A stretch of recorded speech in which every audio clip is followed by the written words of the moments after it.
What's up, everybody? Welcome to the Insurrectioning Podcast. Thank you for listening, and we hope you enjoy the show.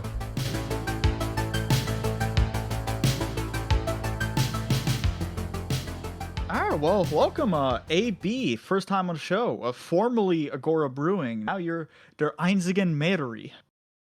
I fucked up the word, but whatever. Yeah, Meadery.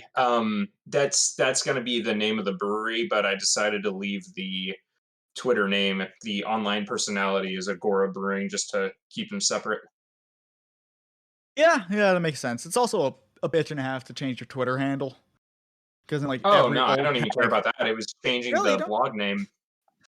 Oh, because I sort of care about that. I've been thinking of changing my Twitter handle, but at the same time, it's gonna kill every @ that I've ever had.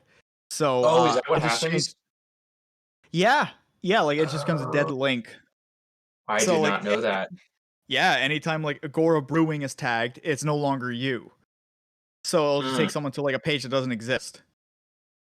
Oh shit, I didn't know that. Okay, well, thanks for the advice. I will not change it.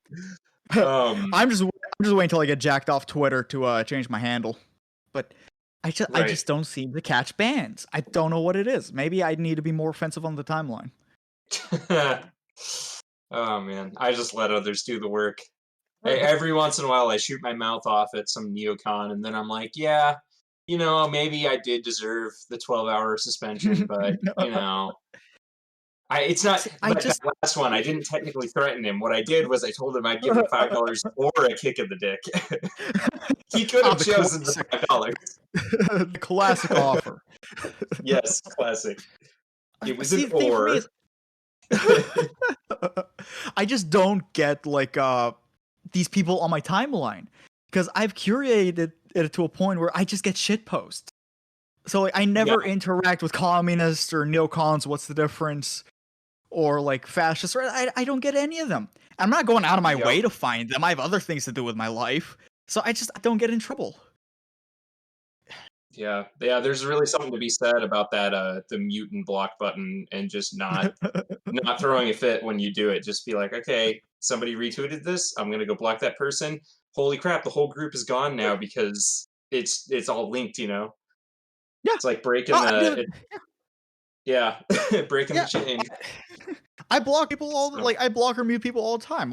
Top had Rod, I had him muted till he got jacked off. That Worcester guy that yesterday was in that shit, I just blocked him. I don't give a fuck. I'm not gonna. You don't know this guy. I'm not gonna. He followed me. I'm not gonna waste my time bitching about him making a shitty joke on the timeline all day. It's guys, just block him and get the fuck over it. At least on our side, we're not reporting him, but just block him and move on. Right. Or at least just say it once and then be like, okay, now I'm going to block you. I'll give you 30 minutes to see the tweet and then I'll just block you. I saw 20 different threads talking about it and debating on how much of a shitbag he is. What are you doing with your time? Only libertarians, man. It's no, we have to know exactly down to the 100th place how much of a shitbag you are. Is there any a priori reasoning that we can figure out why you're a shitbag? Yeah, how does right. you apply here? How do I quantify the line of what constitutes aggression? What is the equilibrium shitbag to aggression? Yeah. For real, autism of it. It's insane. Man. Oh, we were doing that. Me and Rollo were doing that last night. We were making up fake business ideas where we were abusing, because we were originally criticizing this idea, some economic idea, and then we turned around and kept applying it, and we would make up these scammy business ideas about issuing gift cards and shit. I don't know. It was fucking hilarious. Issuing gift cards. Fuck yeah. Yeah, we were going on about gift cards. It was the funniest shit. I was laughing for a minute straight. It was good. I fucking hate gift cards. I have never heard of a more useless fucking thing. I got 2 of them that those vanilla ones that's prepaid cards. You're spending $10 more when you could just give me cash. And it's I can do shit with that cash. What am I gonna do with this fucking card? I can't put it into my bank account. I can't pay for normal shit. I can't even fucking use it on Amazon. What am I doing with this? Dude, I just came up with the best theory. What if All right. all the spare change left on the Amazon gift cards is just like a really roundabout free market way of soaking up inflation? Like the government knew they couldn't raise taxes, so they did that. They were like, "Hey guys, go issue these gift cards, and then people will leave their spare change on their card and never use it." You are you are onto something, because I had that shit with a Starbucks gift card. It's like I bought 2 things with it and it was useless because it only had like 70 cents on it. Mm-hmm. Yeah. Yeah. Fucking There hell. we go. We got a working theory there. Dude, that Okay. conspiracy goes needlessly deep. This is the kind of crap I entertain myself with. Okay. But So- yeah, so for hold on, before we get into that, for the people that don't know, so you are an egoist, you are a mead, how do you say it? Mead. Mead brewer, and Yep. you live in the great state of Kansas. Oh God, don't even get me started. Yeah, the great state of Kansas, the pile of nothing that for some reason has almost as bad taxes as California. But hey, we've got gun rights, kinda. Yeah, you're the #1 for gun rights according to Cato. Yeah, that's weird. Yeah. But yeah, yeah. so Well, considering all the rest of it, it's kind of a weird combo. yeah, I would never be caught. Like, what the fuck is the point of Kansas? Like, your capital is shared with fucking Missouri. No, It's used- no. Topeka is the capital. Kansas Oh, City is Topeka. just Well, yeah. that goes to show how much people know about Kansas. right. Yeah, no, What a no, it's dumb. Topeka's also like the worst city in the state. It is a slum.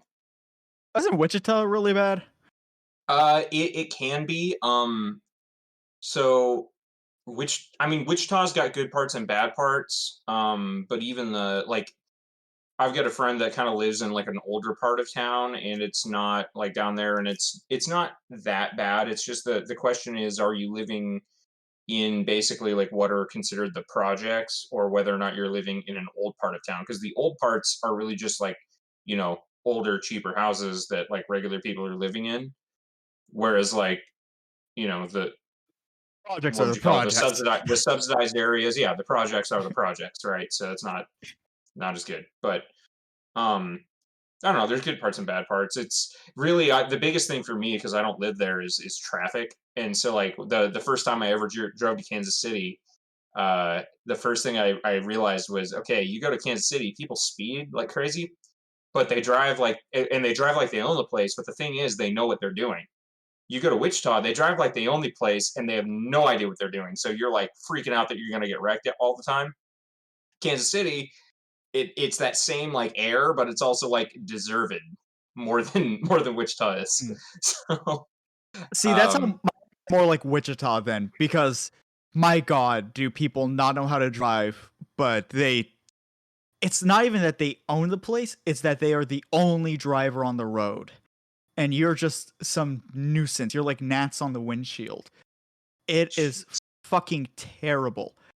I mean, I've never seen another place where I'm speeding on the highway and then a cop outspeeds me. Like, I was doing Yeah. 80, and this cop just zooms past me doing 100, probably playing on that stupid laptop in his cruiser. It was right.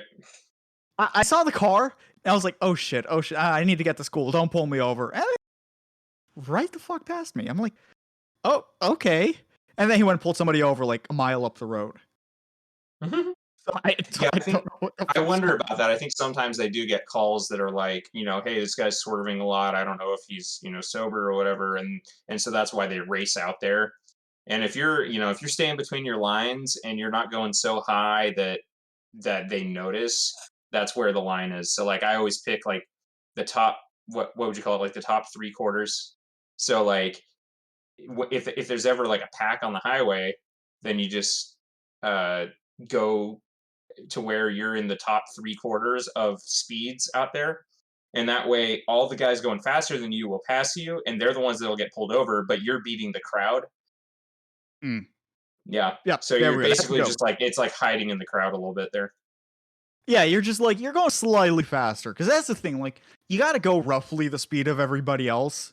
Because Oh, then, yeah. like, they're not going to pull everybody over. So they're not going to waste their time picking one out of there. But, like, if one person sticks his head above the grass too much, Yeah. Mm-hmm. Like, Yeah. you go like 20 over on the highway here, it's not a problem. Everyone's doing it. But the second you're going like 90, 100, you're in fucking trouble. Wait, what's 20 over for you? It's 65 on the turnpike here. Ouch. Really? So Oh yeah, God, it's I'll go like 75 80. here. On the turnpike, it's 75, but it'll be like 70 in some spots, but it'll be 75 most of the way. I think when you get out into like the country in Florida, that's when you hit like 75 on the turnpike. But Mm. like in the cities, the I-95 is like 55, and then the Oh, that's turnpike true is like too. 65. So it's like, eh. And then there's parts that are like 30 miles per hour, and nobody, like not on the highway, but like on the roads, and nobody's fucking obeying it. And I'm not even seeing Right. people get pulled over. So it's like you're not getting revenue out of this. You're just being a fucking Mhm. hindrance. What are you doing? Yeah. Yeah, I've never felt like at risk of being pulled over unless I was in a small town where the cop literally has nothing else to do. So he's just sitting in like some parking lot waiting. Oh man, you ever driven through Georgia? No. Oh my fucking god, dude. There's a highway patrol on every fucking mile. And I've talked about this before on the show, but like every goddamn mile. And they're there waiting for someone to speed. So it's just like Wow. you cannot speed in Georgia. And it's so because it's like the second I cross the state line, I know I have to slow down because they will fucking get you. And there's like legit human trafficking going on in the Atlanta airport. People are like being sold into sex slavery there, like the real trafficking, not like some prostitute went across the border to sell at an event. No, they're like getting kidnapped and sold, and the cops care way more about someone going 5 miles over. Gross. Yeah, really fucking hate Georgia. Yeah. But yeah. All right, Yeah. so you had something specific in mind that you really wanted to get off your chest. So I'm Sure. Yeah. completely in the dark about this.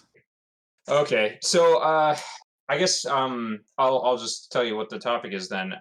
This was sparked by some Twitter drama from a few days ago, as you might remember. It was the trads versus degenerates debate, which I don't even care specifically about whatever debate was happening, but that particular dialectic I want to poke at a little bit here. Just because I think this one comes out better in conversation than in an article. Let's see. So, how much do you know about Stirner?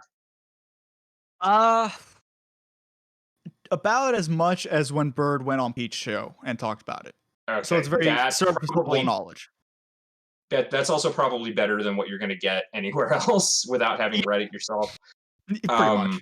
I gave him pretty high praise for that one. Let's see. Okay, so with Stirner, we're kind of going to get into why I hate the nap for a little bit, and then we're going to go to why this applies to the trad thing. Completely fine. I've been jumping on the anti-nap train lately.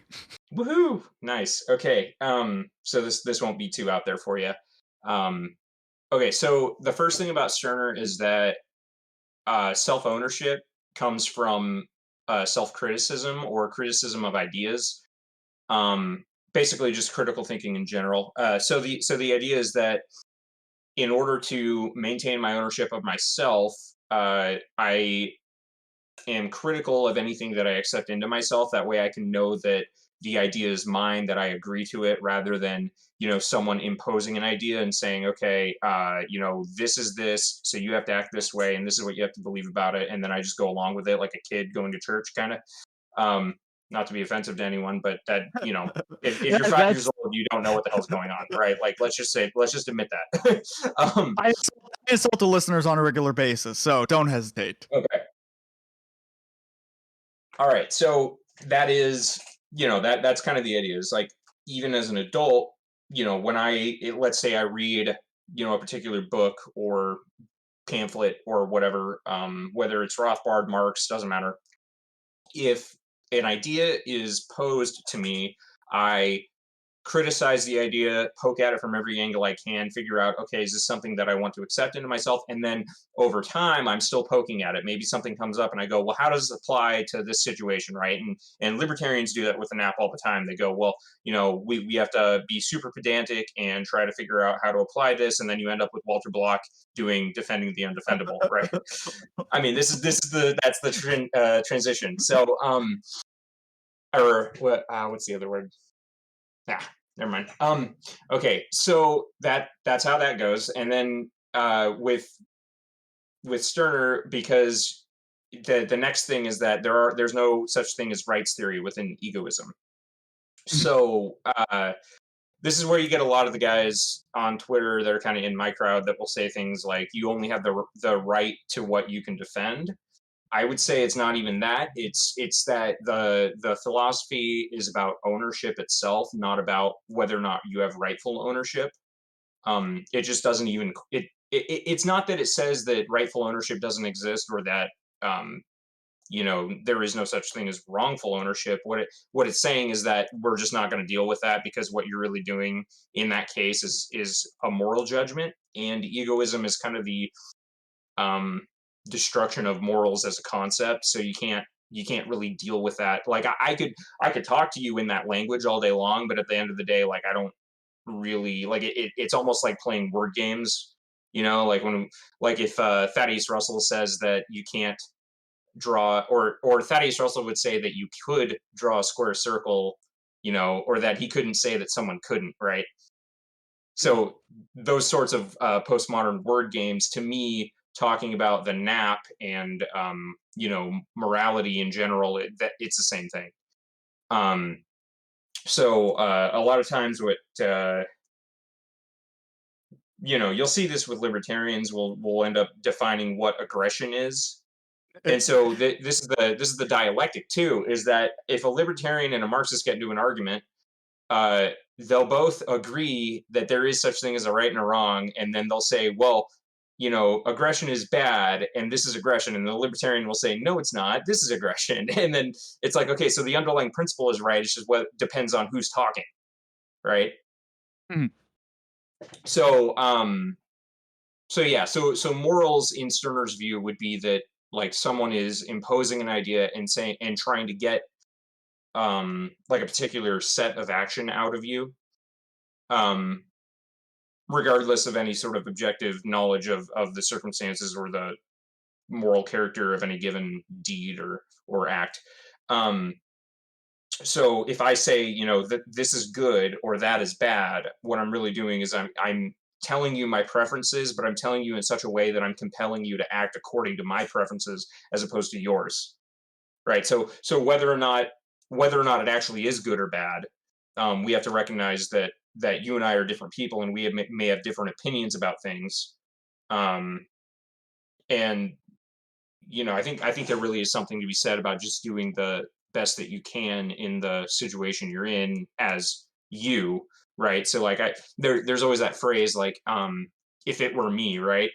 Well, if it were me, I would, act the way I would act because I'd be me, right? So if you do something and I say, well, if it were me doing that, and it's like, well, you're not doing that. If you were doing that, of course it would be different, right?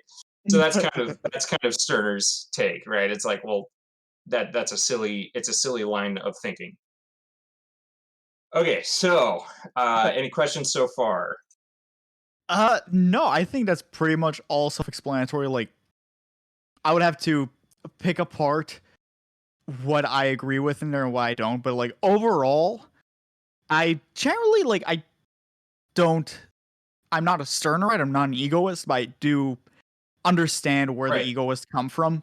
Like, it's a very logical position if you're an individualist. Like, it does strike as like sort of the logical conclusion to individualism. Right. Well, okay, so I'll just throw this out there because I think it'll play into it a little bit more, just for anyone who's still questioning. There is a couple pages where Stirner might say, he basically spends like 2 to 3 pages just being sarcastic as hell, and you don't realize it till the very end. Where he's describing like the argument that people will make against an egoist, which is, well, if you hold your own self-interest as your highest value and your own well-being as your highest value, then that means, like, if you don't think morals exist, then you're willing to just like kill people, and if it makes you happy, and that's it, right? Like, murder isn't wrong to you. And what Stirner says at the very end, because he'll go through this whole thing and he'll say like, uh, we don't believe in morals, therefore I can murder someone and it's not wrong, therefore murder is right. And then he'll go, that's effing retarded. Like, we don't have a concept of morality at all. Like, there is no might is right. There is no uh, murder is good, right? Like, you can't say that in an egoist framework. And he's not saying that you can't have another framework and try to come up with these tautologies and a priorisms about what morality is and then work from there. Like, you could totally do that. But you need to do it on an individual basis. So if you come to agree to a particular a priori assessment of the world in that way, you can do that. But the point is that egoism itself as a philosophy just doesn't deal with that at all.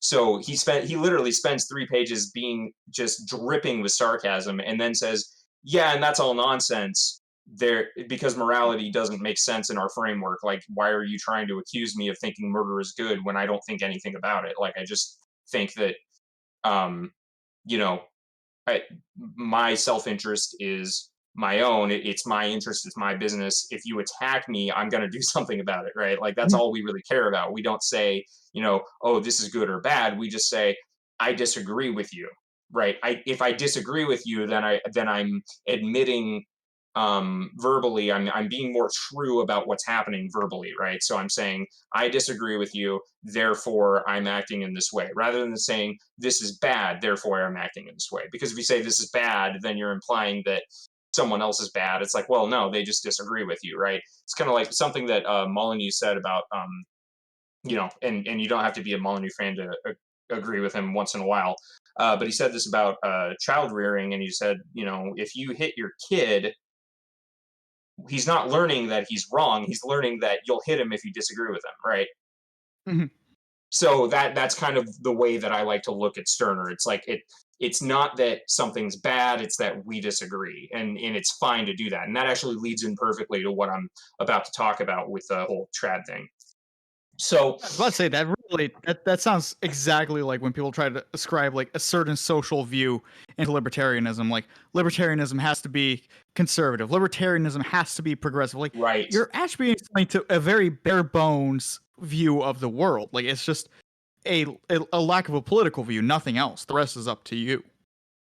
Right. Yeah, and you can do. It's like with the whole Hoppian thing. Like, everybody thinks that Hoppians are super trad and hate degenerates, and it's like, well, no. Hoppe said, you make a community, a covenant community that has rules, whatever those rules are that you agree to, and that's the culture that you live in. Which means that any culture could have that sort of community, right? It doesn't mean that like it can only be one kind of culture, right? That does Yeah, this.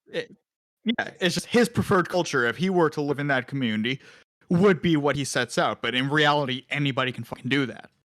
Yeah, anybody can do anything. Like, and this is why, like, with the whole Chillderburg town thing, we're trying to be as modular as possible. Like, hey, we tried this rule. Here's how it worked out. Here's how people were affected by, the way that we interact with each other, right? And obviously, the goal is to have as few rules as possible, Yes. on account of being anarchists. Yeah, no one wants an HOA. Right.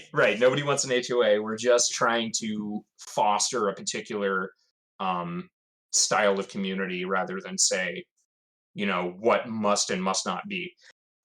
So to get into the current event part of this, what I was seeing on Twitter was sort of this idea that, if you're a trad and you're going around telling people that sleeping around is wrong, right? You see how we're already getting into where I might object. Yes. So the trads say sleeping around is wrong because pair bonding is impaired, and therefore relationships later in life when you try to settle down are impaired. And the degenerate side says, people can do whatever the hell they want. You're being authoritarian against me. They'll say that, pair bonding isn't impaired. They'll say your arguments are based on pseudoscience, and they'll say that, basically that it's not bad, right? I can do whatever I want, and it's not bad, and it's always coupled that way. It's not bad. So when I see this argument, you can imagine where my head might go. Oh, I can already I can already imagine what it is. Yeah. So I posted this on Twitter yesterday or the day before, and I said, okay, if I ever write a book on philosophy, it's going to be called Negotiation as a Mode of Being, Egoism and Post-Structuralism in the 21st Century. So, I mean, That's something I would leave on the bookshelf. I don't like philosophy books. right.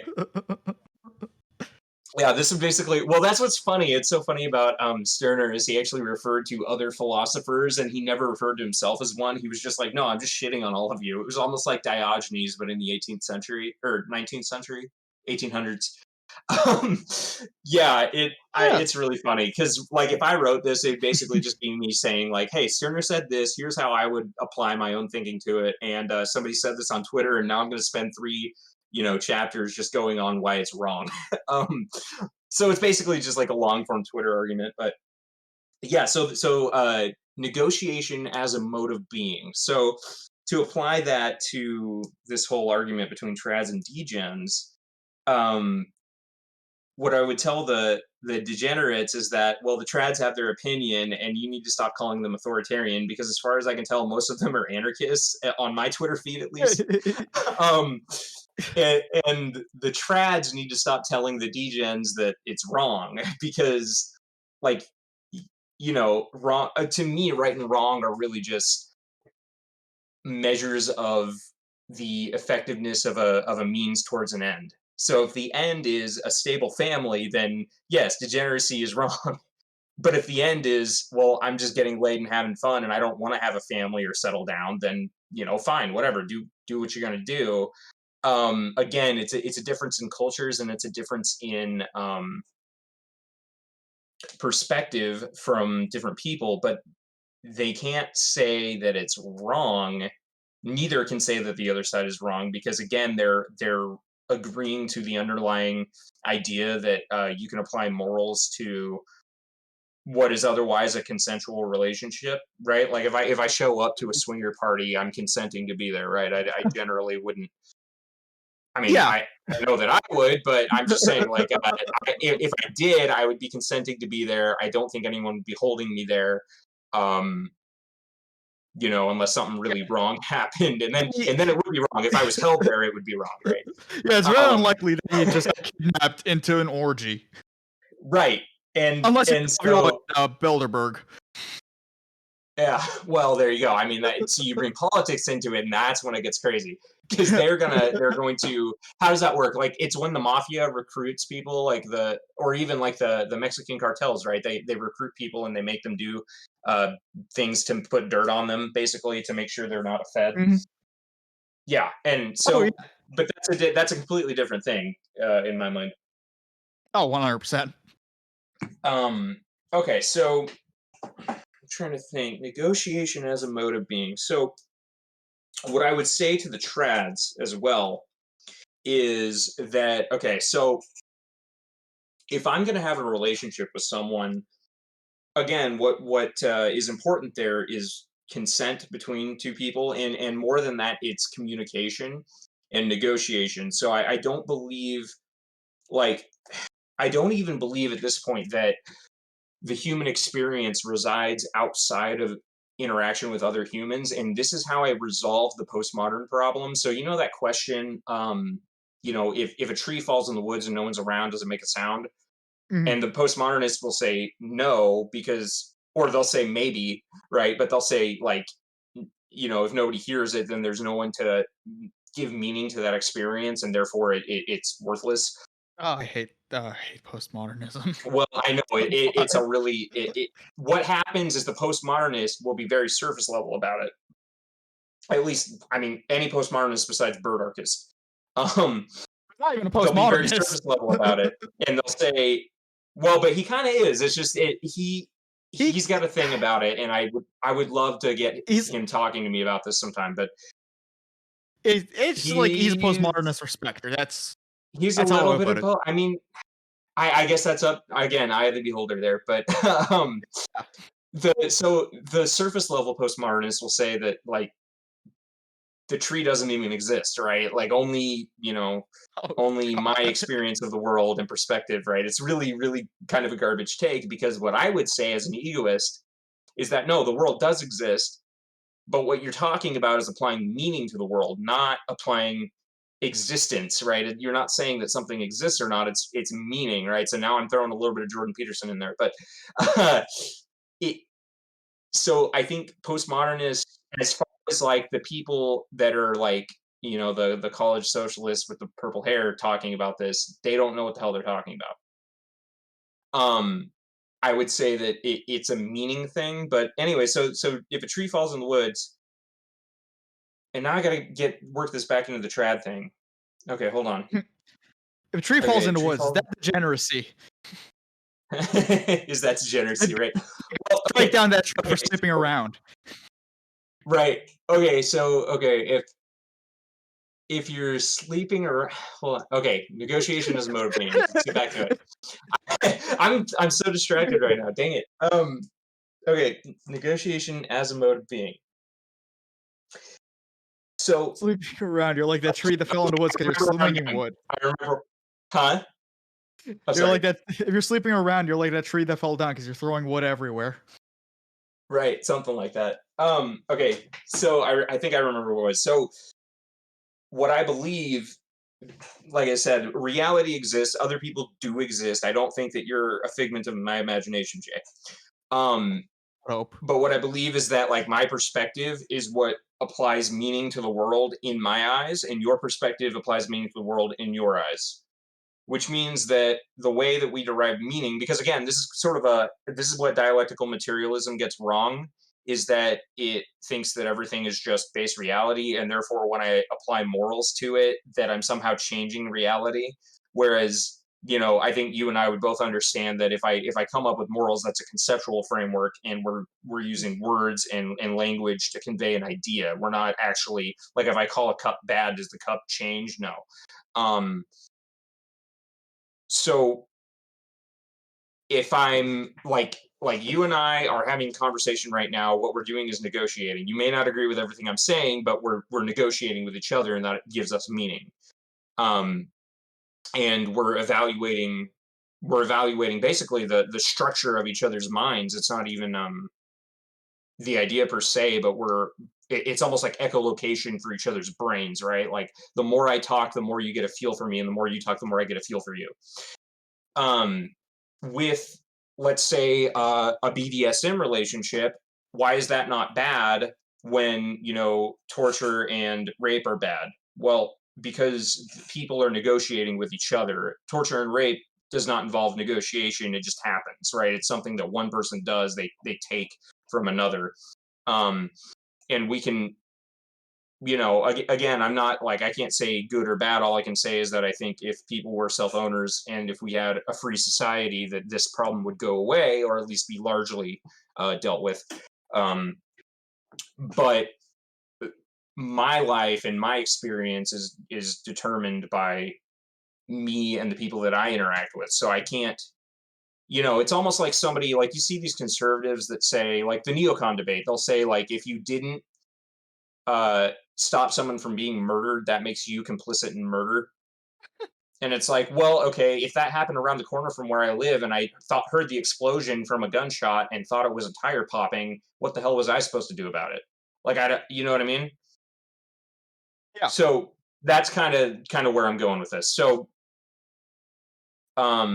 everything lies in negotiation, and the problem with both sides, whether you're degenerate or trad, I think, is that neither of them can see a world in which they can just like actually negotiate with each other. And so you see these Twitter arguments, and what they're really doing is they're asserting a moral value and being confused and angry that someone else disagrees with their moral value, and they can't even argue the point without simply reasserting the moral value, right? Because it's like, well, I believe this is right, therefore I'm right. And it's like, well, but again, you need to negotiate with people around you. Like, if you're in a traditional relationship, I would hope to God that you've talked to your partner about that and said like, hey, so we're not going to cheat on each other. We have these rules about like, whether or not you're allowed to, you know, I don't know, maybe somebody gets jealous when their husband hugs another woman that isn't a family member. You know, like these are the kinds of things that you would talk to your spouse about, right? So, even in a degenerate relationship, what I would say is, yeah, you would talk to your significant other about this, right? Like, it's not that you would just be like, well, it's not wrong for me to sleep around, therefore I'm going to cheat on my significant other, right? And but I think also maybe there's a misunderstanding between the two, because if the degenerates are saying that sleeping around is fine, maybe what they're not talking about is being in a committed relationship, right? In which case, because a lot of these degens, if they were in a committed relationship, would be trad by definition, because they would be committed and they would have these rules about not cheating, not, you know, being lecherous towards women who aren't your significant other, things like that, right? And the trads would be fine with it. So what's funny to me is that the trads are mad because the degens are degen, but the degens, if they were committed, would be committed and therefore trad. So why are the trads mad? And the degens are mad at the trads for being authoritarian when the degens comply with it anyways. See how this is about like human negotiation and individuals making decisions and not about moral isms? Yeah, because I mean, at the end of the day, the greatest negotiation that those two groups could do is just negotiate to not negotiate. Don't interact with each other, because like, right? What do they think? I mean, and this at the end of the day, like, the biggest problem is like, what do you think you're going to achieve with these debates? Even off Twitter, like, if you're gonna put a Catholic priest and like some gender studies professor in the same room and have them debate on morality, they're not leaving there convincing each other. They're not leaving for the middle ground. They're leaving there with their own precepts that they feel they won this debate. So the Catholic priest is going to walk away going, well, you know, I won because at the end of the day, this is what a moral society is. And then the professor is going to walk away going, well, I won because this is what a moral society is. When they could have either just won by not interacting, you know, if they don't interact, wasted their time is what we're arguing. Yeah. And this goes so what was I going to say? So this goes into this idea of what are called circles of influence. If you've ever listened to the Survival podcast, you'll hear Jack talk about this all the time. Yes. There's basically 3 levels. So you've got the things that you can control, which is, you know, up close to you. You've got the things that you can influence, the things that you kind of have a indirect control over, and then the things that are just out there in the ether, like, dude, I can't do anything. Like I said, if something happens around the corner and I think it's tire popping and it turns out somebody got shot, what am I going to do about it? I don't know. That's way out in the outer circle, right? I think what people fail to do is, you know, be aware of those circles and say, like, okay, I need to negotiate with the people in my life who I want to adhere to whatever I believe, if, you know, if I'm super hardcore about it or wherever. And I need to either have this conversation with them and come to an understanding, or have this conversation and, you know, realize that, oh, maybe these people aren't, you know, the best people for me to be around, or maybe I need to change, right? This comes back to self-criticism. So again, self-ownership to me is this idea that I'm going to be very like centered in my own being, and I'm going to be critical of myself and ideas that I accept, ideas that I already hold, and I'm going to use that, like, you know, maybe I'll use my influence and I'll say, you know, this is my concern, right? My daughter, my wife, my cousin, my parents, my, you know, niece and nephew. Like, these are people that I can talk to and say, hey, I have this opinion. We need to be like on board because we're close, we're family, right? But when we're arguing on Twitter, we're talking to basically random people across the country. Like, what do you think you're achieving? Why do you think you have the right to assert this on someone else? And I know I just said right, and I'm someone who doesn't believe in rights, but like, okay, let's rephrase that. Why do you think you're accomplishing anything? Why do you like, are you so obsessed with the dopamine hit of stroking yourself on the internet? Yes. You know what I mean? Like, yes, right? But this is like, exactly. It's such a side effect of the addictive nature of social media, right? Like, we aren't doing anything to change our lives. And I could even go. I can go a step further. So we'll make another reference. Book 6 of the Sword of Truth series, which is the one where the main character basically goes to Soviet Russia and starts a revolution. Great book. There's this whole scene. There's this whole like story arc, mini arc within that where he's living in an apartment because he gets forced to live there, and he eventually decides to be an agorist and get out, right? So it's awesome. But he's forced to live there, and he's living in this apartment building. And these young men are, hanging out in the hallway of the apartment building with no shirts on, and they're basically thugs.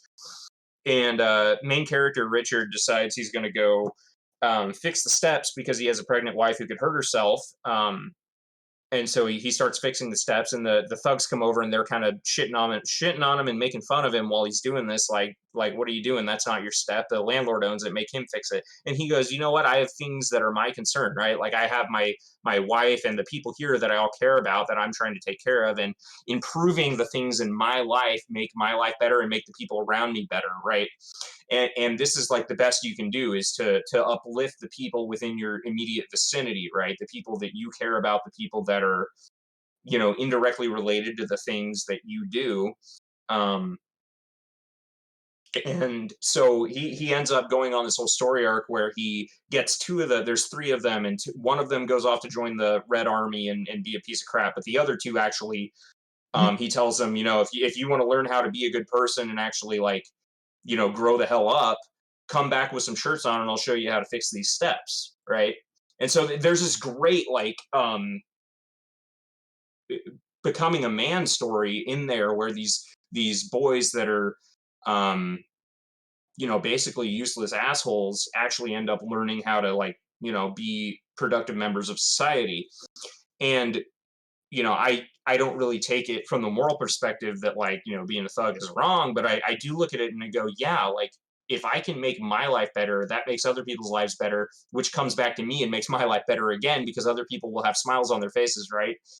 As opposed to scowls.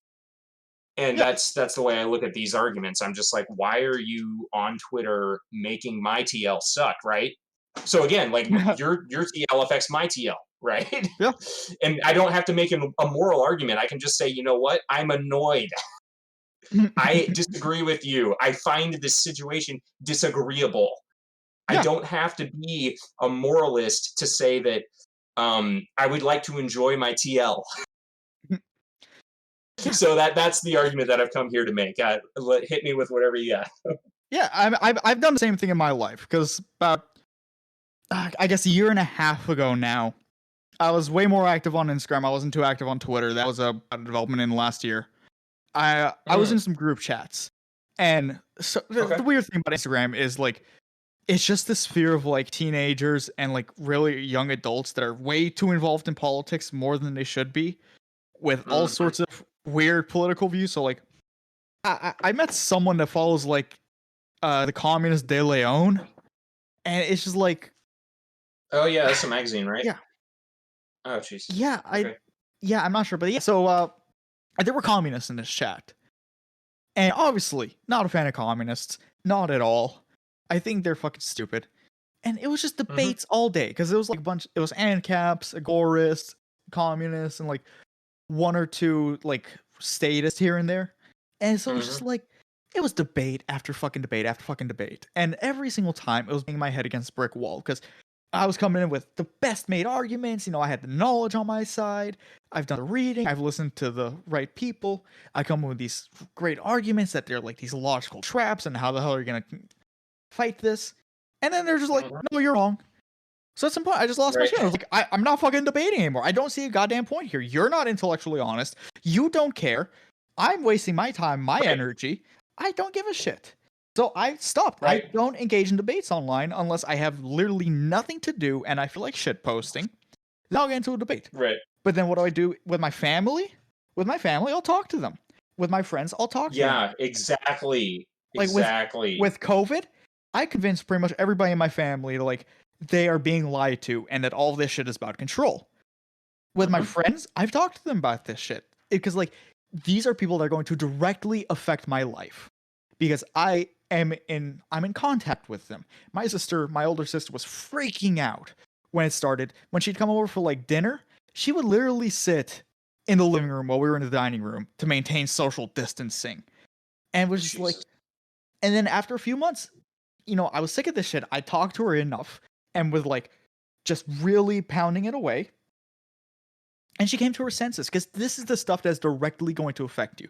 Your friends, your family, your coworkers. Tread carefully, because there's a lot of fucking snitches, and they'll go right to the boss and get you kicked out. So like, tread carefully with your coworkers. But like, these are people that are directly going to affect your life. So it's worth it to talk to them about these things and to negotiate. But with some stranger on the internet who's hiding behind some profile picture and a screen name, like, what are you going to achieve? Because you're not convincing everybody. Everyone that's seeing it, they're either following you or following that person. So there are two camps. They come with preconcepts. It's already built into them. They're going to agree with one side or the other. They're not going to be convinced. You're doing this for your own pleasure, and just admit that. Just admit that you enjoy doing it. And that's all that it takes. But don't act like you're high and mighty and you're doing better work. Like, why does Ace do it? Because it's entertaining for him. He's laughing the entire time. Yeah, and that's why I respect Ace of all of them, because I'm like, at least Ace is doing it because this is his version of binge watching TV, right? Like, instead he's just on Twitter. And I'm like, fine, okay, I get it. Like, and he gets hilarious screenshots of people like saying fucked up shit. And it's to spread those, and we all laugh with him. But if you're someone like Top Hat Rod, God, I'm so glad that account is gone. Don't let me know if he has a backup. I don't want to know. Like, if you're someone like him who goes and says like the nap basically says you can own slaves, it's like, what are you doing with your life, dude? You're hiding behind him, and he was like basically through contracts and the nap. Pretty much, he didn't use the word slave, but like, you're required to finish your labor. Yeah. And man, dude, block the weird. Like, we interviewed him, and towards the end, the weirdest thing was like his defense for child porn, and I was just like, okay. What? Yeah. I'm not even gonna touch that with a 40-foot pole. I don't care. Nope. Yeah, it was just like, okay, buddy, I respect you. You're a great economist, but why are you doing this? This is what's hilarious to me, is that as an egoist, I can look at something like that and just be like, I don't need a moral structure to say that that's bad. You know why? Because I can just have opinions about things. Like, I can say like, okay, I've personally decided that respecting children comes first. Therefore, anything that, whether it's child porn or pedos on Twitter or whatever it is, I'm going to go against that, right? And I don't have to use the nap to justify it. I can just say, no, I disagree with you. I don't like you. In fact, I hate you. I hope you go to a wood chipper, right? And I can say that and not feel bad about it because I'm an egoist, right? I'm not a libertarian. I don't have to justify it. It's just like, what is the need to make this entire moral framework just to say, like, through your ideology that touching kids is bad? I mean, you could just say touching kids is bad. I don't need to jump through fucking logical hoops to say it. It's just bad. Right. So, and that's why, like, I guess the only quibble I have is that, like, I just don't like using the word bad because it immediately goes to grand narrative and moral imposition. But, like, yes, I will still say, like, yeah, that's bad. Like, but of course, when I say it, you recognize that I'm saying it in terms of like, well, I disagree with you. Yeah, you find it despicable. There was a way to say that something is bad without saying the word bad, because I think there's just too much baggage. But no, so I can incorporate something else coming to these arguments too. Bojack on Twitter said a while back, he said something about how politics, because it's so far away from us, it creates the same dissociation as social media, right? So like, we end up, the reason politics is so toxic is that it's just like us arguing on Twitter. It's just bullshit, and it's dissociation. So, and this goes back to the whole circles of control thing, or circles of influence. But then I'll go back to the sword of truth one more time and show how I incorporate this into the whole egoist thing. So this is a philosophical rule, I guess. Like, each book has its own like rule that it tries to teach you. And the first one, it's called the Wizard's First Rule. That's the name of the book and the name of the rule, which is people are stupid. They'll believe anything, whether they're either because they want it to be true, or because they're afraid it's true, or maybe they're afraid that they're afraid of what would happen if it was true, right? So like what happens with these moral arguments is that, like, let's say I'm a statist and I'm arguing with people on Twitter. The reason I am not going to ever agree with you, even though we're having this argument, which makes it seem like, somebody might win, right?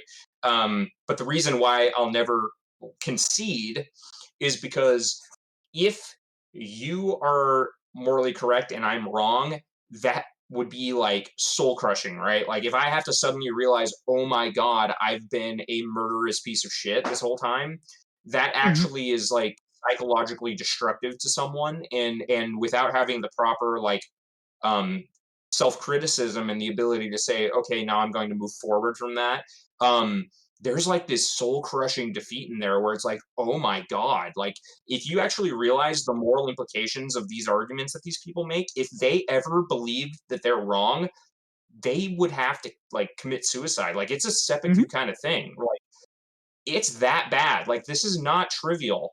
But because we're on Twitter, they can always just, deny, refuse to concede, and move on, and just laugh in our faces, right? Mhm. But if we go back to the circle of influence, we can say, okay, if this is a close family member and somebody I really care about and somebody that I have rapport with, okay, this goes back to negotiation as a mode of being. Rapport is a huge fundamental of that.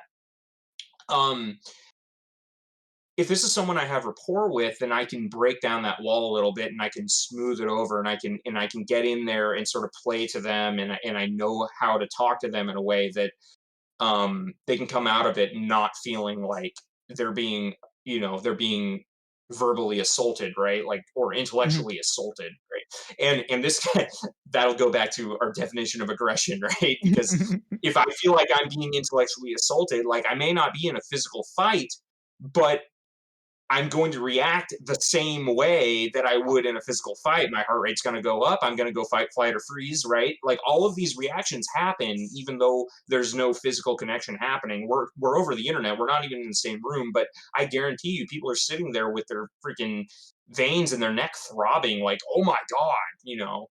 Yeah. Um, and it's all dissociation. And so again, if we want to be productive in society, you don't got to be a moralist.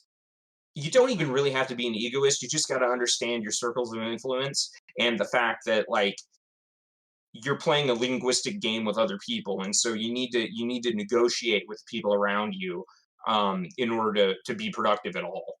So yeah, there you go. That's the essence of the book that I would write. I don't know how long it would end up being. I would Mhm. have to draw it out with a whole bunch of hypothetical situations.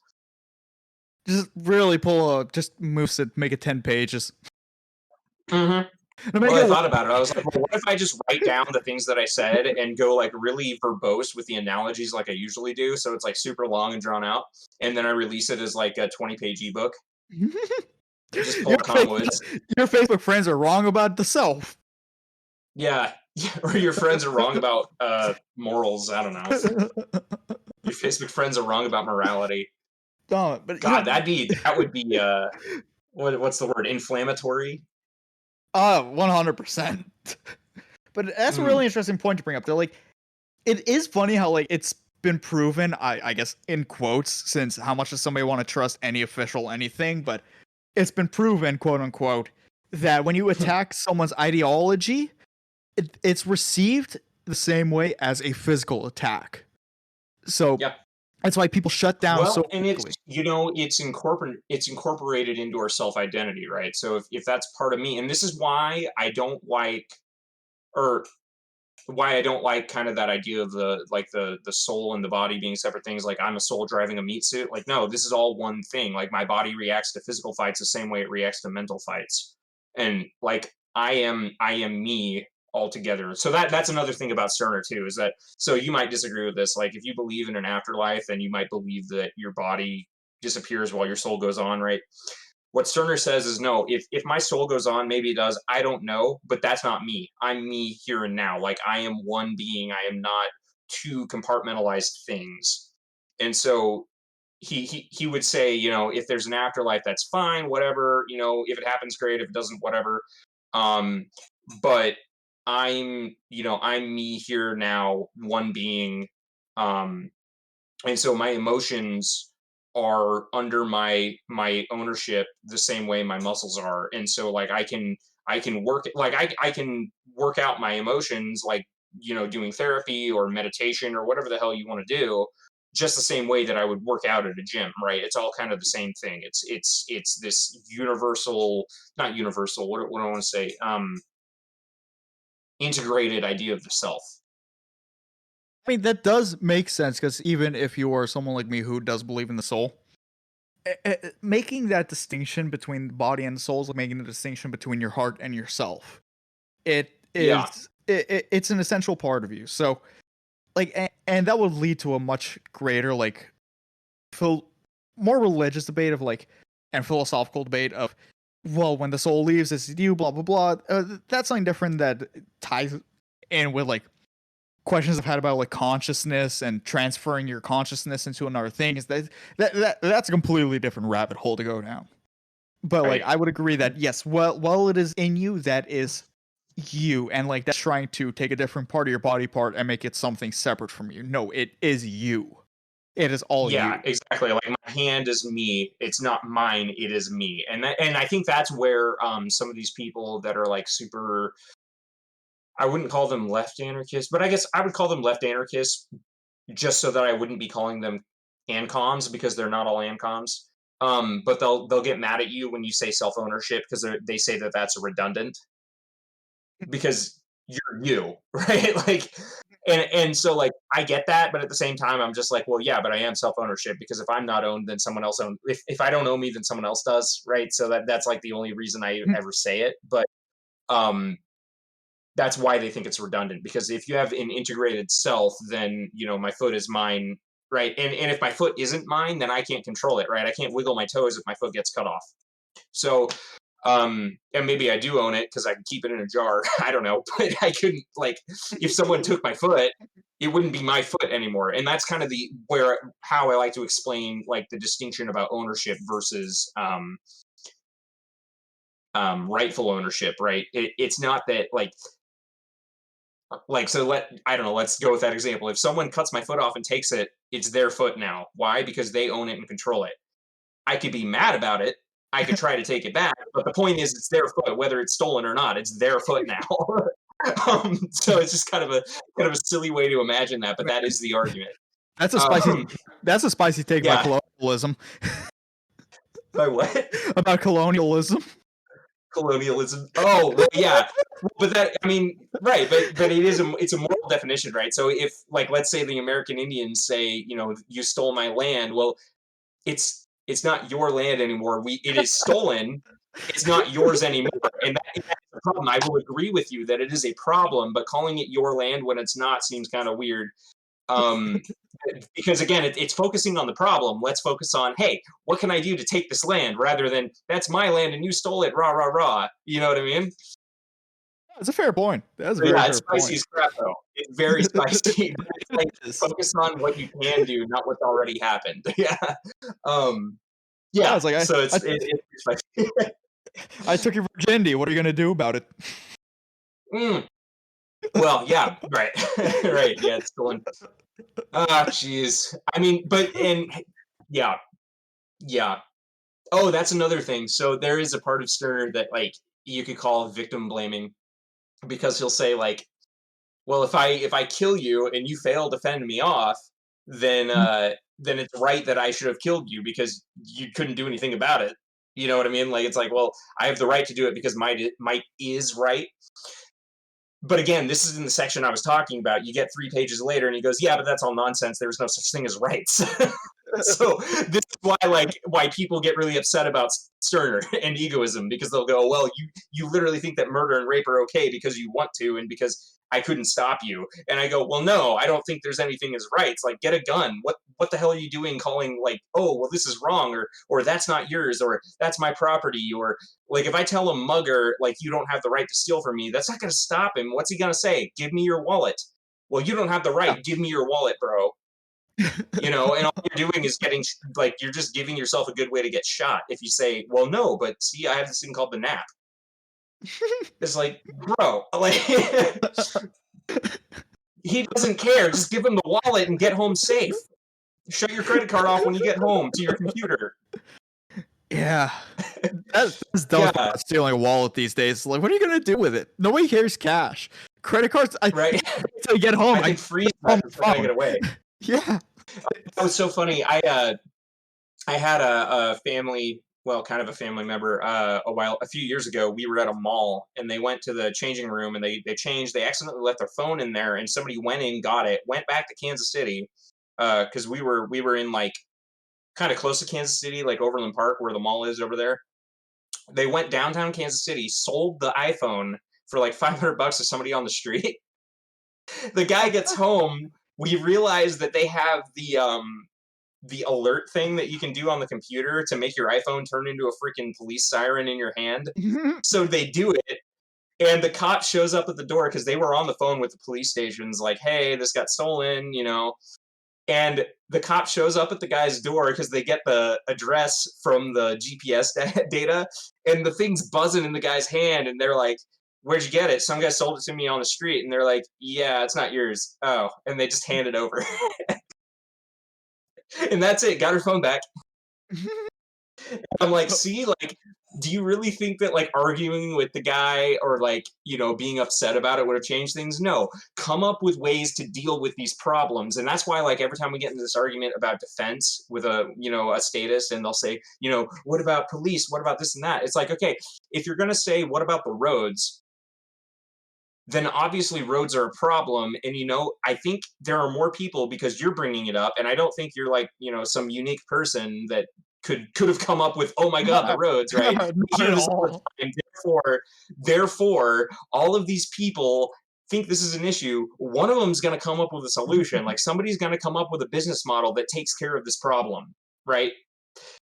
So it just, to me, it's not about, well, what if? It's, hey, there's a problem. Let's find a solution. Yeah, no, I've that's my thing with egoism, is that there are some things that are just very hard for me to disagree with. Especially like when you're someone who comes through libertarianism, like, you've always been a gun rights enthusiast. And it's like, obviously you understand that there are certain things that, sure, you can wave the nap in a mugger's face, but what's going to stop him is a 9mm. Every gun owner understands that. No matter who they are. It's like, you can tell them, no, theft is wrong, murder is wrong, rape is wrong, but they're going to do it anyway because they're a criminal. Because they're socially maladjusted, they don't care about other people, they just care about themselves. So, what's going to stop them? Negotiation? Socially maladjusted? Oh, are you telling me that if people practice this when they're little kids, they get better at it when they're older? Are you telling me that maybe parents should, like, I don't know, be aware of their children's development and try to, like, foster a good relationship with their child? No, that's stupid. Throw them in a low-security prison for 8 hours a day. Yeah, right? Oh, God. And the degens would agree, right? See there, I just said something trash, and I'll turn around and say that the degens would agree, because if they get into a committed relationship, they're gonna do the same thing. Yeah. Like, oh my God. Like, all I'm asking for is that people communicate with each other, especially the closest people in their lives. Yeah, well, you know, it's a lot to ask for a lot of people. Because literally, that's one of the things that annoys me the most. My parents have always been involved in my life. I'm very grateful for that. And sure, I came out an asshole, but at least I'm not stealing people's shit. I'm just mean online. Right.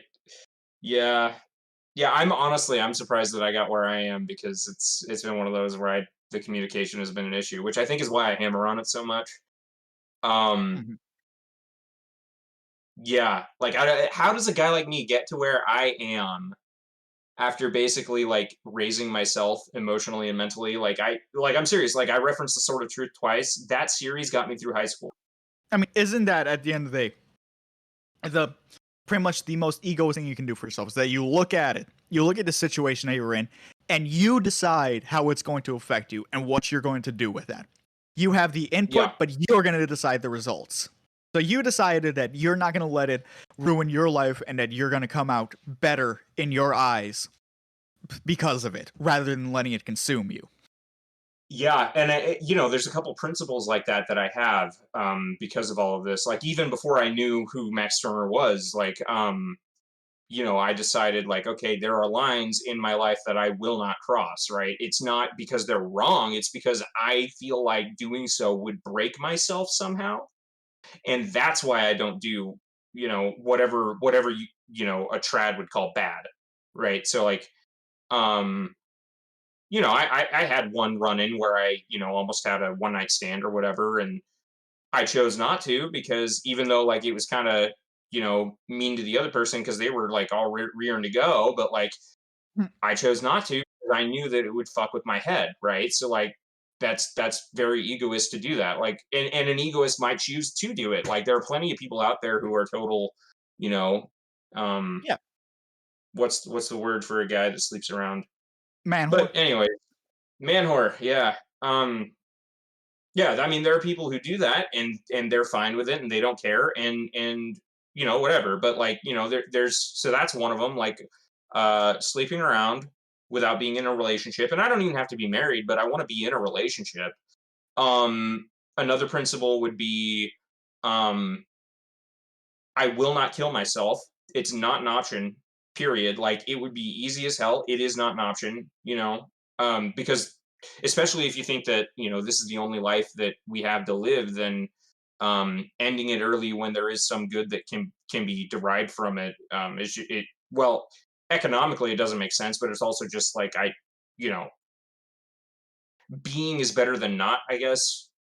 And Yeah. for whatever reason that I have in my head, like that's the rule. I just it's off the table, period. And then yeah, so there's just rules like that I made up for myself, and I did it in such a way that was like here is a line that I won't cross. It was never, oh, I have to follow a set of moral actions that, I got from, Sunday school when I was 12 or anything like that. It was just okay, this is something that is screwing with my head. I will not cross this line.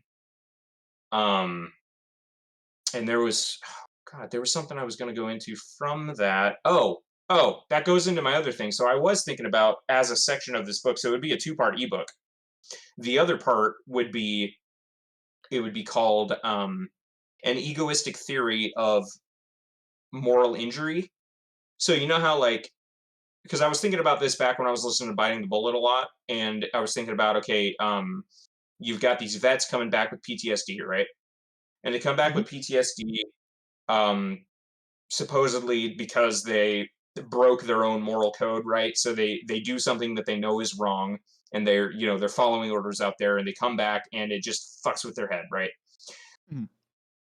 The egoistic take is that no, that still exists. Obviously, PTSD exists, right? So I have to incorporate that, and this will go to sort of truth again, the wizard's eighth rule, or ninth rule, which is that contradictions cannot exist. So I have to reevaluate and figure out what I'm missing in my own thinking, rather than saying, well, PTSD doesn't exist, it's not real because egoism, right? No, PTSD exists. How can egoism account for it, right? Because egoism is a concept, right? Egoism is the variable, not PTSD. Okay, so an egoistic theory of moral injury, to me, the idea is like these lines that I've created. I believe that whatever lines I make for myself, if I break them, then I'm it's almost like breaking a promise to yourself, and this will take that negotiation and go super 3D with it. Um, which is that I can negotiate with myself, even though I'm me, right? And this is part of the self-criticism idea, but it's also just sort of like the idea of like forming good habits, um, self-care, mental health, that kind of thing. So if I break my own moral code, it doesn't even have to be like a religion or, the general moral code. But if I break my own moral code, then I break myself. I break a promise to myself. I break the trust that I have with myself. And I think actually something chemically happens in your brain when you do that. And it's not necessarily that like, well, if I kill someone, then something bad happens in my brain. It's that if I kill someone and I know I'm doing it wrongly, like if I like if I do it in self-defense, I may not get PTSD, but if I do it in the name of the government in Iraq, I'll get PTSD, right? Mhm. And that's because of this dynamic that I'm kind of spinning around in my head, that we all have our subjective ideas about the world, and to break them is to break ourselves. And so we can go into fairy tales, right? Like all these evil witches and queens and such in Disney movies, right? The old 90s Disney. Mhm. Um, the idea with a lot of those, like, did you ever watch, there's a TV show that was like the modern live action version where they take all these Disney characters and put them together? What was the name of it? Once Upon a Time? Did you ever watch that? I did It's got the not chick. know. The main character was actually, she used to be one of the doctors in House, the blonde doctor. Oh, I haven't seen House in so fucking long. Oh. Okay. Yeah. So she was the star in Once Upon a Time, but one of the things that gets emphasized in there is that, like, what's her name? I think she's Maleficent, but like the regular person version of Maleficent, because all the characters are like normal people in the normal world, but then when they start getting their memories back eventually. But so Sounds so the idea familiar, is, but I've never seen it. it's such a good show, dude. It's a really good show. I got like 4 seasons into that. I think it went quite a lot longer, but I think it kind of burned me out after a while. But it was really great for at least the first three. I highly recommend. Um, so the idea is that these people who do evil, right? Because they're all the bad guys. All the bad guys. The reason they're bad guys is because they do this. They're broken people, and they do this broken shit to other people to break them, because misery loves company. It's never Mhm. that they actually value destruction, or that they value, whatever evil crap they're doing. It's that they're broken and they're perpetuating their brokenness. So I think these grand narratives that are told in these really old stories, right? Because this is old. It's not. I mean, Disney. A lot of especially like '90s Disney, was just ripped off of like classic fairy tales, Brothers Yeah. Grimm, like these really, really, really old tales.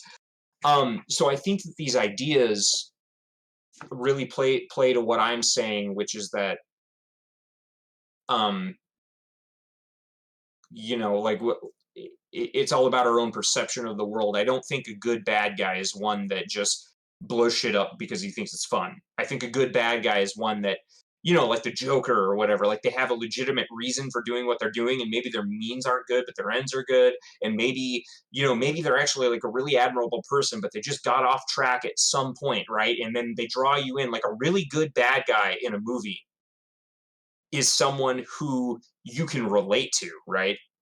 A Mhm. real person, and I think real people are like this. So that's kind of where I'm going with that idea. I won't ramble on too much longer, because I think I'm getting, distracting myself and getting on too many Yeah. tangents. But I think that it kind of explains the idea, at least. No, I think that makes a lot of sense. I mean, yeah, we like human villains in the sense Yeah. that we understand, like, even when the villain is like the good guy in the story, like Walter White, Tony Soprano. Why do people like these villains? Because they're well written, because there's depth, there's a human element to it. We see that, Walter White isn't selling meth because it's fun. Tony Soprano doesn't Right. run a Yeah, he's mob because doing it's it for a fun. good. Yeah. Exactly. And it's like, even when they're doing it for a wrong reason, it's like, but at the end of the day, it's a reason. Like, we like a Yeah. reason. Joker isn't just chaos. There's method to his madness. He's one of the most popular villains of all time because he does his things for a reason that's beyond. It's just fun for him. That's not a fun character. We don't like No, his whole cartoonish thing is 2D being evil. broken. Yeah. Yeah, exactly. His entire shtick is just he's a broken guy, and I mean, part of it's he's taking it out on the people who broke him, and part of it is that he actually thinks that society could be better in a certain way. It's just that he's acting out his brokenness in order to achieve it. And that's, I mean, of course you would fight back, because you would say, well, this guy's going and blowing shit up, he's murdering people, he's fomenting fear. But you also sympathize, and you're like, man, I really wish that he hadn't, he hadn't needed emotionally to act that out because he might have been really productive, right? Mhm. And it's that loss, it's that opportunity cost that really gets in the back of our head. Yeah. No, Yeah. that's a really good point. But we are coming up at about an hour 15 here. So why don't we close out with you telling us about Childerburg Cool. Town? Childerburg Town. Oh geez. What can I say? I'm gonna be running the meadery at it. Jacob Lindsay, the host of one of the hosts of Tasting Anarchy and the inventor of the Childerburg event, came up with the idea, and he's our idea together has been just like try to create a community that um, doesn't have a lot of these issues that we have today, like the dissociation. You move into a neighborhood and you don't know your neighbors. You might, go by and say hi to everybody, shake some hands, learn their names, and then you realize you haven't talked to them in 3 months. Yeah. Yeah, and so we're really just trying to get this idea and a lot of it. So that's like the root of it. But then I came in and I said, well, hold on, why don't people who already hang out, who already like each other, who already agree on a lot of values, like us Twitter anarchists, why don't we like close the distance geographically and start a town? And it doesn't have to be, we don't have to say like, oh, here's the laws. Like all we have to do is have camaraderie. And one of the ideas is that we're very careful about who we let in. That way, that way we keep that camaraderie going.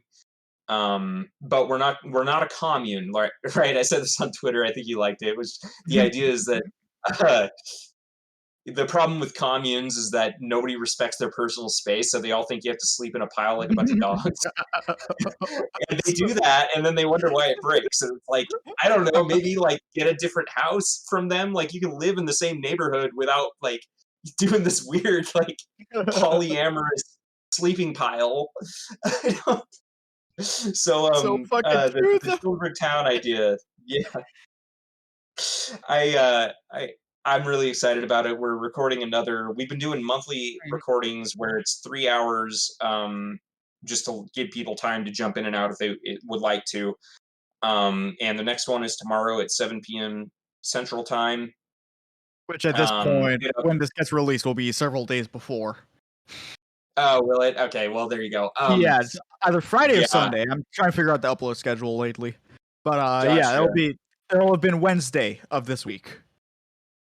Right. Yeah. So we've been talking just all kinds of things, business ideas, kind of some things about OPSEC, InfoSec, and just like how to handle being like is this an agorist movement or is this just friends hanging out, right? Like how does this look to the public, right?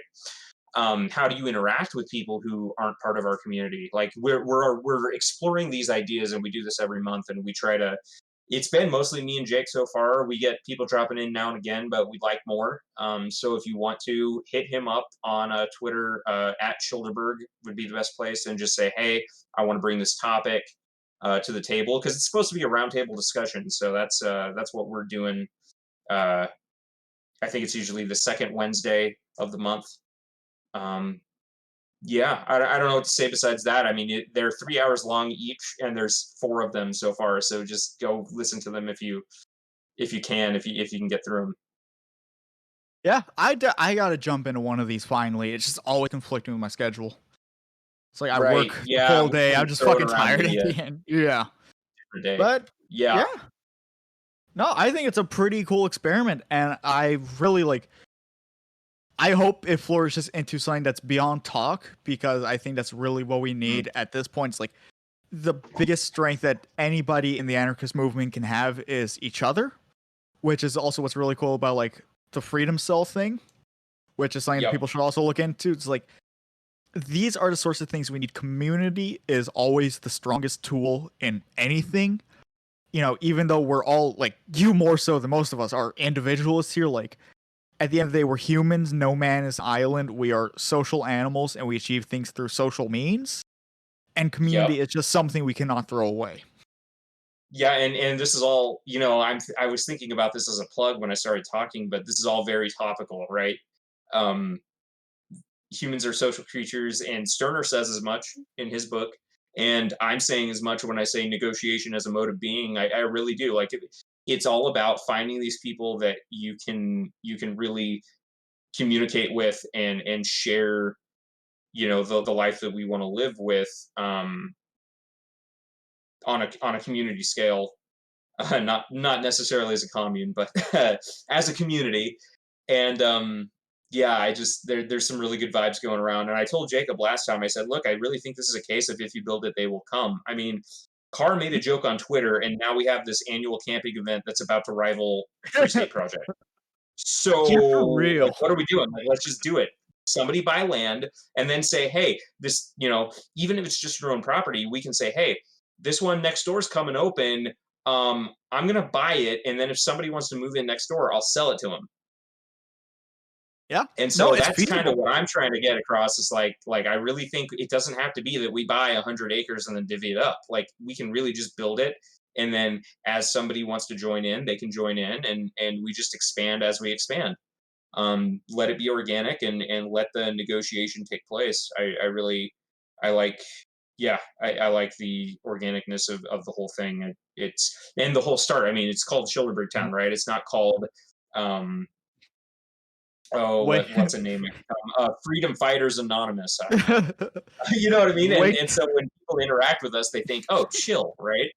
It's chill. Yeah. It's a place to hang out. Like, you don't care if I smoke weed in your front yard? Yeah, go ahead, man. We're all sitting around the campfire, right? It's a very, like, if you've ever been to like a disc golf league in a really chill place, like it's that kind of vibe. Like everybody's just there to have a good time. Nobody's judging. Nobody's gonna call the cops on you. And that's the society we're trying to build. And I think, it goes into what I was saying when I first became an agorist, which is set an example to the rest of the world. Why are you trying to,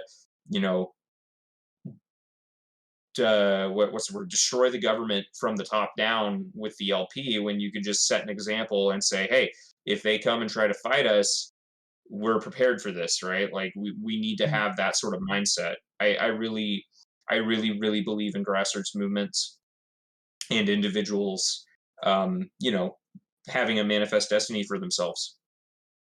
Yeah. No, at the end of the day, leading by example is the best thing to do. Are you sick of people wearing masks in the supermarket? Pull yours down. See how many people follow you. Maybe it won't be anybody at first. Maybe it will be, but keep doing it. And eventually, you don't know the numbers you're going to get. Just lead by example. Be the change you want to be. And it's as simple as that in theory. It's obviously more complex in real life, but it all has to start with somebody doing something, or else we're all just jerking ourselves off about books on the internet. Right. Yeah, I think the perfect outro to this whole conversation would be Man in the Mirror by Michael Jackson. I mean, really, I'm looking at the man in the mirror. I'm asking him to change his ways. If I want to make the world a better place, take a look at yourself and make a change, right? I mean, it's dead on. I can't agree with it more. I really can't. I think Sony owns his music, so I'm not smoking that beast. Gotcha. Yeah, Sony can be pretty Sony touchy. And Warner Bros. I will never touch anything from them. But just, I guess I'll just mention it. Go to YouTube and type in that song right after this. Do it for me. Do it for the vibes. But yeah, I guess I'll just plug my Twitter at Agora_Brewing, and it's Der Einzigen Meadery is the name of the meadery, so that's why it looks a little funny now. But the website and the online personality will continue being Agora Brewing. So agorabrewing.home.blog is where you can read anything that I want to put out. I'm gonna have. I usually do an announcement for any big happenings or whatever. And I've recently started live streaming. So as far as the Chillderburg event goes, I do a mead tasting at the event, and several flavors will show up. And the idea is, you taste some stuff, we all get drinking and having a good time. And while we're talking, I'll bring up free Ross, and maybe if you want to donate, maybe you'll be drunk enough to throw in a little more than you normally would. And that's the idea. So it's all kind of a fundraiser type thing, and just having a good time. But the live stream is if you want to see the batch from start to finish, you can actually, right now, I am brewing for Chillderburg 4, which will be in 2022. And you can actually check every other week. I do a live stream on Mondays. I call it Mead Mondays at 7 p.m. Central. And you can see me start the batch, work on anything that was started previously. And you can go from start to finish if you want to, and all the way up to being in person in front of me, trying out of that bottle that you watched me cork on video. So that's kind of the plan. Well, thank you so much for coming on, man. This has been a very fun episode. I think the listeners are going to enjoy this one, the autistic 10-year-olds that they are. And yeah, everybody go check out his shit. Definitely, if you can make it to Chillderburg, go for me, because it will be another year that I cannot fucking go, and I want to blow my brains out because of it. But this year, you can blame Bird for that. And aside from that, you guys know what to do, so check him out, and we'll catch you guys next time.